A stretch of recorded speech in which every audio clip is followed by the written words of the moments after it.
وذكر فإن الذكرى تنفع المؤمنين. À titre d'exemple, les Daesh et les je ne sais quoi, les fous. Quels savants ils ont consulté pour faire ce qu'ils font? Quels gens de science, quels gens de la sunna ils ont suivi pour aller dans leur chemin?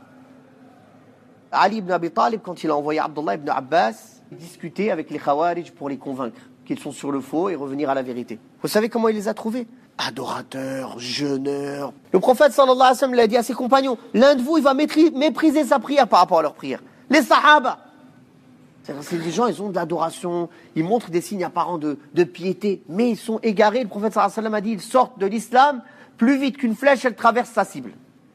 Ils lisent le Coran, mais ils ne dépassent pas leur clavicule. C'est-à-dire, ils ne touchent pas les cœurs, ils ne le comprennent pas.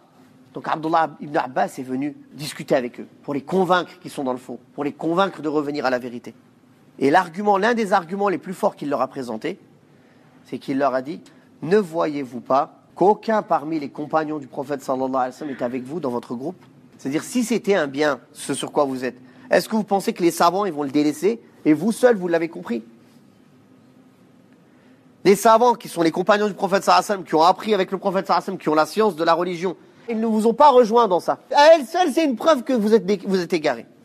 Car les gens qui ont la science, ils ne l'ont pas fait. Et aujourd'hui aussi, c'est un moyen de reconnaître l'égarement et la guider.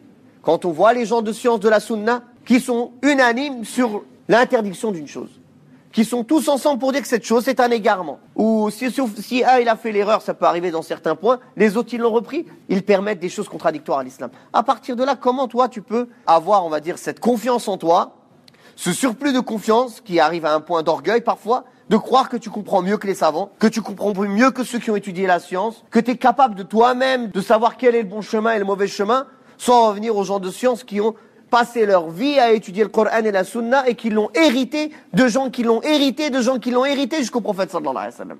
Donc tu délaisses les héritiers du prophète sallallahu alayhi wa sallam et tu vas écouter les héritiers d'Abdullah ibn Saba al-Yahudi ou bien des égarés, les alliés de Shaitan. Et comme ça, tu crois que tu vas être bien guidé.